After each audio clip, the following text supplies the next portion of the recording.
Shriji school के 8th class के प्यारे बच्चों, हिंदी की क्लास में आपका प्यार भरा स्वागत है। प्यारे बच्चों, अभी तक हमने हिंदी भाग 3 बसंत के 6 लेसन पूरे कर लिए हैं और 6 लेसन के आपने होमवर्क भी पूरा कर ही लिया होगा। पिछला पार्ट क्या भगवान के डाकिए हमने पढ़ा और उसकी गद्य के सप्रसंग व्याख्या भी करवाई और उसको समझाया भी बहुत अच्छे ढंग से।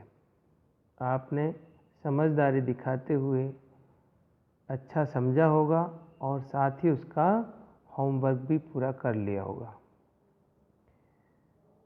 होमवर्क आपका समय पे हो जाना चाहिए, ये बार बार बोल दिया गया है। पाठ 7 है, क्या निराश हुआ जाए।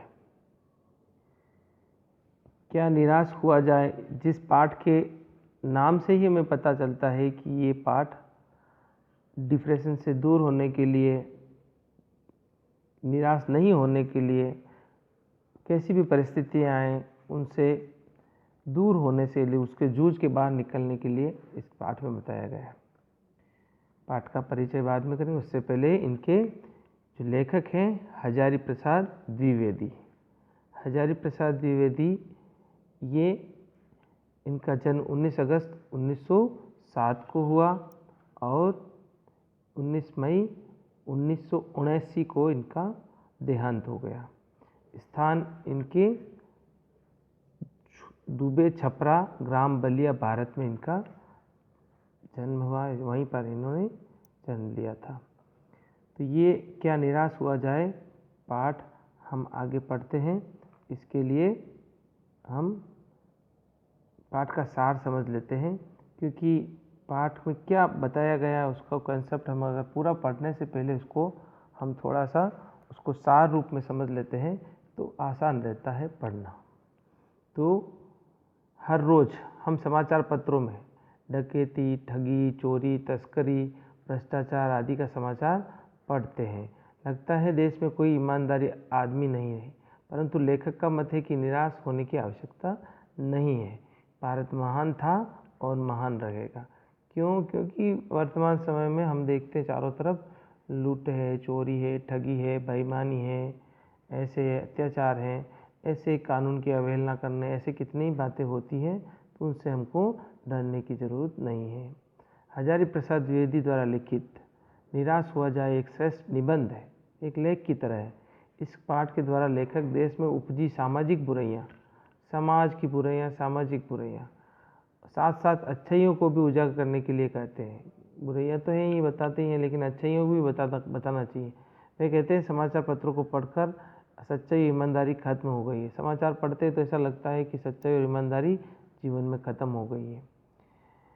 एक बड़े आदमी ने लेखक से कहा कि देश में फैली बुराइयों का सबसे बड़ा कारण है कि वहाँ जो खून पसीना एक करके काम करता है वो भूखों मरता है। यानी कि जो मेहनत ही करता है वो भूखों मरता है, उसके साथ बहुत संघर्ष करना पड़ता है, क्योंकि उसको छल कपट और बेईमानी नहीं आती है। तो इसके कारण वो ज़्यादा धन नहीं जोड़ सकता है, दूसरों को धोखा नहीं दे सकता है। लेकिन जो धोखे से काम करते हैं और कुछ काम नहीं करते हैं वो मौज उड़ाते हैं। लेखक का ऐसा मानना है और देखा भी जाता है। जैसे ये बताया गया है, ठगना, किसी के साथ ठगी करना, ज़्यादा धन ऐंठना, कुछ ऐसा कुछ करना जिससे अपना उल्लू सीधा हो। डकैती करना, डकैती में क्या होता है, डाका डालते हैं किसी की। भ्रष्टाचार करना, कुछ ले देकर कुछ को पूरा करना, इस तरह से ये है। तस्करी करना, बिना सरकारी आज्ञा या आदेश या सरकार की अवहेलना करते हुए ऐसा माल कहीं एक दूसरी जगह ले जाना जो कानून विरुद्ध है, उसको तस्करी कहते हैं। जैसे ये है, ऐसे ये चोरी करना, चोरी करके ले जाना, इस तरह से यह हमको बताने का प्रयास किया आपको। ऐसे है। फिर ये कुछ इसमें बताया गया है कि कुछ लोग होते हैं आरोप प्रत्यारोप करते हैं कि यू आर रॉन्ग, तुम गलत हो, मैं सही हूँ। ऐसा मैं अपने आप को ठीक समझते हैं, दूसरों को गलत समझते हैं। ऐसे भारत में ईमानदार लोग बहुत कम दिखते हैं, दूसरों को दोष देने वाले ज़्यादा दिखते हैं। ऐसा पूरा इस लेसन में यही बताया। और कुछ ऐसा भी बताया है, हर व्यक्ति संदेह की नज़रिए से देखता है। किसी बड़े आदमी को देखता है कि ये बड़ा आदमी ही चोरी करता है, घूसखोरी करता है, बेईमानी करता है, ईमानदारी की उसकी ओर निगाह नहीं जाती है, सब उसी को दोषी देते हैं, ऐसा भी होता है। इस तरह से संसारी सुख और बाहरी दिखावा को बहुत अधिक महत्व देते हैं। बाहर की दिखानी गाड़ी, मोटर, बंगला, ये ज़्यादा दिखाई दिया जाता है। भारत में धन को इतना महत्व कभी नहीं दिया गया और रिश्वत, लोभ, मोह आदि को कभी अच्छा नहीं माना गया। भारत में ऐसी चीज़ों को धन को, दिखावे को, ऐसी चीज़ों को बढ़िया नहीं माना गया है। ये भारत की मर्यादा या भारत की संस्कृति के विरुद्ध माना गया है। और कुछ हैं, जितने कानून बनते हैं उतने उनके छिद्र उनकी कमियां ढूंढकर भी उसमें से बुराइयों को ढूंढकर या उनकी कमियों को ढूंढकर भी बचने का प्रयास किया गया है। उपाय सोच लिए जाते हैं पहले ही। ऐसे कानून में कितनी हम कमियां देखते हैं करने वाले ऐसे लोग जो होते हैं, उसमें से कमियां देखकर फिर उनको बचने का उपाय कर लेते हैं। इसलिए कितनी बड़े बड़े क्राइम करते हैं लोग, और वकीलों को कर या फिर उनके द्वारा ऐसी कानून की कमियों से रास्ते निकाल के बच जाते हैं। ऐसा भी बताया। लेखक का कहना है कि बुरे कामों का, अनुचित तरीकों का भंडाफोड़ करना, डिस्कवर करना, बताना, करना अच्छी बात है, पर लोग इन बुरी बातों को पढ़ने में स्वाद लेते हैं, मज़ा लेते हैं। पर इन लोग दूसरी बातों को पढ़ने में स्वाद लेते हैं, ये बात बहुत बुरी है। देश में सैकड़ों अच्छी बातें हैं, ईमानदारी और सच्चाई से घटनाएं होती हैं, पर उनकी तरफ कोई ध्यान नहीं देता। ये बड़े दुख की बात है, क्योंकि हमें अच्छाई की तरफ ध्यान ज़्यादा देना चाहिए, बुराई में रस नहीं लेना चाहिए, दूसरों की निंदा और अवगुणों की तरफ ध्यान नहीं देना चाहिए। यही हमारा काम होता है। इस तरह से ये पाठ का कुछ सार था, आपको अच्छे ढंग से समझाया। अब इस पूरे पाठ की व्याख्या करेंगे, इस पे आने वाले जो गद्य हैं उनको समझेंगे विस्तार से, उनमें शब्दों को भी समझेंगे, और साथ साथ में आपको क्वेश्चन जो बनने वाले हैं इसके उसको भी देखेंगे। इस तरह से हम इस पूरे पाठ को अच्छे ढंग से समझेंगे। क्या निराश हुआ जाए, ये क्वेश्चन बनता है। क्या हम निराश हुए? क्या हम इस वक्त, देख लो आप भी सोचो, क्या चारों तरफ कोरोना हो रहा है, चारों तरफ महामारी हो रही है, चारों तरफ ऐसा भय का वातावरण, क्या हमें निराश हो जाना चाहिए, जीवन से हार जाना चाहिए?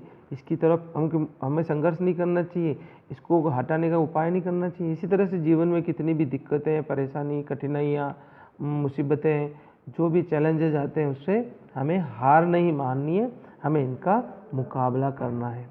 मेरा मन कभी बैठ जाता है, मेरा मन कभी बैठ जाता है यानी ठहर सा जाता है, मतलब घबरा सा जाता है। समाचार पत्रों में ठगी करना, डकैती, चोरी, तस्करी, जैसा कि मैंने बताया था फोटो में, भ्रष्टाचार के समाचार पढ़ते हैं। भ्रष्टाचार जो संस्कृति, मर्यादा और कानून के विरुद्ध हो, भ्रष्टाचार, आचार जिसका भ्रष्ट हो, यानी कि जो चरित्र से कैरेक्टरलेस हो, जो चरित्र से हीन हो। आरोप प्रत्यारोप, दूसरों को दोषी देना, अपने आप को दोषी नहीं बताना, इस तरह से कुछ ऐसा वातावरण बन गया है। लगता है कि देश में कोई ईमानदार आदमी नहीं रह गया, ऐसा लगता है कि जैसे देश में कोई ईमानदारी नहीं रह गया। हर व्यक्ति संदेह की दृष्टि से देखा जा रहा है, हर व्यक्ति को संदेह से डाउटफुल देखते हैं, अरे ये सही है, ईमानदार है, या चोर है, ये हमारे साथ धोखा तो नहीं करेगा। जितने उच्च पद पर बैठे रहते हैं उतने अधिक दोष दिखाए जाते हैं। जैसा कि मैं फोटो में दिखाया था, जितने ऊंचे पद पे लोग होते हैं उनके ज़्यादा ही दोष दिखाए जाते हैं। तो ये बात ठीक है क्या, अच्छी है क्या? एक बड़े आदमी ने मुझसे एक बार कहा था कि इस समय सुखी वही है जो कुछ नहीं करता। बहुत बड़े आदमी का अनुभव रहा होगा कि जो कुछ नहीं करता है उसको कोई दोष नहीं देता, क्योंकि वो कुछ कर ही नहीं रहा है। भाई कुछ करे तो उसमें कुछ कमियां आएगी ही। जब करता है तो आदमी गिरता है, जब चलता है तो गिरना स्वाभाविक है। जब कुछ लिखेगा तो उसमें गलतियां भी आएगी, जो उसमें सुधार होने की अपेक्षाएं रहती है मेरे नज़र से। लेकिन वो कहता है जो कुछ करेगा उसमें दोष खोजने लगेंगे, दोष उसमें खोजने लगेंगे। जो कुछ करता है तो उसकी जो बुरे लोग होते हैं उसमें से कमियां निकालते हैं और फिर उनको टॉर्चर करते हैं। उनके सारे गुण भुला दिए जाते हैं, उनके सारे गुण, अच्छे गुण हैं वो भुला दिए जाएंगे। दोषों को बड़ा चढ़ाकर बताया जाएगा और गलतियों को, कमियों को बड़ा चढ़ाकर बताया जाएगा। दोष किस में नहीं होते? लेखक कहता है दोष किस में नहीं होते? अरे भाई दोष तो सभी में होते हैं, बुरा तो कोई न कोई, कुछ कहीं न कहीं किसी में किसी छोटी मोटी बुराई तो होती ही है। बुराई नहीं होगी तो हम परमात्मा हो जाएंगे, भगवान हो जाएंगे। इंसान है तो हमें कुछ बुराइयाँ होती हैं, तो बुराइयों को हम दूर करते जाएं और सुधार करते जाएं। इसीलिए हमारा मानव जीवन है, इसीलिए हम श्रेष्ठ और श्रेष्ठ बनते जाएं। कारण ये है कि आदमी दोषी अधिक दिख रहा है, गुणी कम बिल्कुल नहीं। और इसीलिए ये कारण है कि आदमी दोषी ज़्यादा दिख रहे हैं, क्योंकि दोष देने वाले ज़्यादा हैं, उसके गुण को डिस्कवर करने वाले, उद्घाटन करने वाले कम हैं। स्थिति अगर ऐसी रही तो निश्चय ही चिंता का विषय है। अगर ऐसी स्थिति रही कि लोग गुणों को तवज्जो नहीं देंगे, अवगुणों को ही देखेंगे, तो दोष ही दोष दिखेंगे। हर व्यक्ति में दोष भी होते हैं और बुराइयां भी होती हैं, बुराइयां होती है और अच्छाइयाँ भी होती हैं। तो हम अगर बुराइयों को देखेंगे तो हम बुरा ही लगेगा, हर व्यक्ति बुरा लगेगा। और किसी व्यक्ति में 1000 बुराइयां हैं, एक भी अच्छाई है, तो उसकी अच्छाई की तरफ देखना है हमें, बुराइयों से क्या वास्ता। अच्छाइयों को देखेंगे तो हम अच्छाइयाँ ग्रहण करेंगे और इस तरह से अच्छाइयाँ बढ़ती जाएगी। यही हमारा व्यू होना चाहिए। क्या यही भारतवर्ष है जिसका तिलक लोकमान्य तिलक, महात्मा गांधी देखा करते थे, रविन्द्रनाथ ठाकुर, मदन मोहन मालवीय, महान संस्कृति सभ्य भारतीय किस अतीत के गहर में डूब गई है, किस अतीत के गहर गड्ढे में। जो भारतीय संस्कृति इतनी महान थी वो कैसे नीचे चली गई है। आर्य, द्रविड़, हिंदू, मुसलमान, यूरोपीय, भारतीय आदर्शों की मिलन भूमि, जो इतनी संस्कृतियाँ यहाँ पर पूरी एक साथ मिश्रित हो गई, समाहित हो गई है। क्योंकि हिंदू धर्म ऐसा है, सबको अपने में समा लेता है।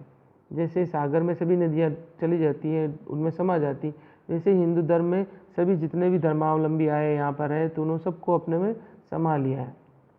भारतीय आदर्शों की मिलन भूमि रही है। मानव महासमुद्र क्या सूख रहा है। ये भारत जो महासमुद्र है एक मानवता का, जिसमें द्रविड़ भी आए, आर्य भी हैं, मुसलमान भी हैं, यूरोपीय भी हैं, हच भी हैं, ऐसे कितनी संस्कृतियाँ सदियों से आई हैं, वो कितने आक्रमण कर आई हैं, अरबी आए, मुग़ल आए, जो सब आए यहाँ पर वो यहीं के हो गए और इसी में संस्कृति में मिल गए। मेरा मन कहता है ऐसा हो नहीं सकता। हमारे महान मनीषियों के सपनों का भारत और रहेगा। हमारे मनीषियों का, मनीषा का मतलब होता है श्रेष्ठ बुद्धि, उच्च विचार। जो हमारे महान उच्च विचारक जो थे, ग्रेट थिंकर्स जो थे, उनके विचार ऐसे हैं कि ये सपनों का भारत और ऊंचा होगा और ये रियल में और ऊंचा होता जाएगा। यही सही है कि इन दिनों कुछ ऐसा माहौल है, ये बात सही है कि इन दिनों कुछ ऐसा माहौल है जो कुछ गड़बड़ा देने वाला है, घबराहट पैदा कर देने वाला है। ईमानदारी से मेहनत करके जीविका है ना, आजीविका, जो अपने भरण पोषण की व्यवस्था करते हैं, कमाई करते हैं, नौकरी पैसा करते हैं, उसको जीविका चलाना कहते हैं। जीविका साधन चलाने वाले निरी है ना, बेचारे, भोले भाले है ना, सीधे साधे, श्रमजीवी है ना, श्रम पर जीवित रहने वाले, पिस रहे ने उनमें, उसकी चक्की में पिस रहे ने, वो उनका शोषण हो रहा है। झूठ तथा फरेब, झूठ मक्कारी फरेब करने वाले, ऐसे रोजगार करने वाले फल फूलना, मुहावरा, इन्हें बहुत ज़्यादा फैलना, समृद्धि को प्राप्त होना। ईमानदारी को मूर्खता का पर्याय मान लिया गया और ईमानदारी जो है वो जो ईमानदारी करता है उसको मूर्ख मानते हैं। हर किसी भी ऐसे जहाँ पर लोग होते हैं, ऑफिस में, ऐसे कार्यालय में, सरकारी दफ्तरों में, जो कोई ईमानदार होता है तो उसको सब लोग देखते हैं, अरे ये तो पागल है, मूर्ख है, ये क्या ईमानदारी का चोला पहन रखा है, इस तरह से मूर्ख समझा जाने लगा है। सच्चाई केवल वीरों और बेबस लोगों के, और सच्चाई केवल वीरों, डरे हुए हैं और लाचार जो लोग हैं उन्हीं के हिस्से पड़ी है। ऐसी स्थिति में जीवन महान मूल्यों के बारे में लोगों की आस्था ही हिलने लगी। ऐसी स्थिति में जीवन के जो महान मूल्य हैं, सत्य, दया, परोपकार, करुणा, अहिंसा, ऐसे जो महान गुण हैं वो उनको चरमराने लगी, उनकी जड़ें हिलने लगी, उनकी आस्था डगमगाने लगी कि अरे क्या इनको हम छोड़ दें, जो हमारे मानव मूल्य हैं, जो जीवन के महान मूल्य, उनको छोड़ दें क्या, उनसे समझौता कर दें। इस तरह से इस पूरे पाठ को आगे और पढ़ेंगे। एक पेज। भारतवर्ष ने कभी भी भौतिक वस्तुओं के संग्रह को बहुत अधिक महत्व नहीं दिया। भारत देश ने, भारत के मनुष्यों ने, महात्माओं ने, ऋषि मुनियों ने कभी भी भौतिक सुख सुविधा, गाड़ी, बंगला, मोटर, ऊंचा रहन सहन, ऐसी कोई ज़्यादा भौतिक जो जितने भी वस्तुएं होती हैं वो उनकी तरफ ज़्यादा ध्यान नहीं दिया, उनको संग्रह करने की प्रवृत्ति की ओर ध्यान नहीं दी। उनकी दृष्टि मनुष्य के भीतर जो महान अतिरिक्त गुण स्थिर भाव से बैठा हुआ है, जो मनुष्यों के भीतर श्रेष्ठ गुण है, आंतरिक गुण है, जो सबको परोपकार की नज़र से, अच्छाई की नज़र से देखता है, सबका भला चाहता है, वही चरम और परम है, वही श्रेष्ठ और उच्च है। चरम यानी श्रेष्ठ और उच्च है, बड़ा महान है।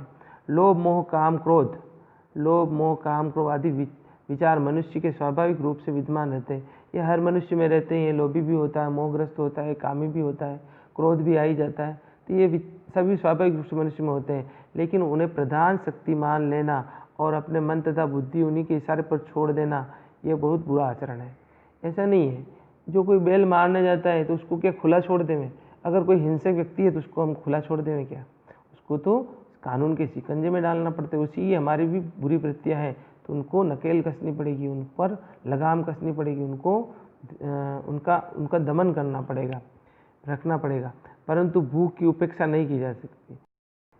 भूख की उपेक्षा, क्योंकि भूख होती है वही सबसे ज़्यादा हमसे गुनाह करवाती है।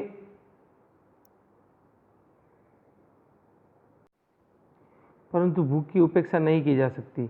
बीमार के लिए दवा की उपेक्षा नहीं की जाती। बीमार के लिए दवा की उपेक्षा और अपेक्षा दो वर्ड होते हैं। उपेक्षा यानी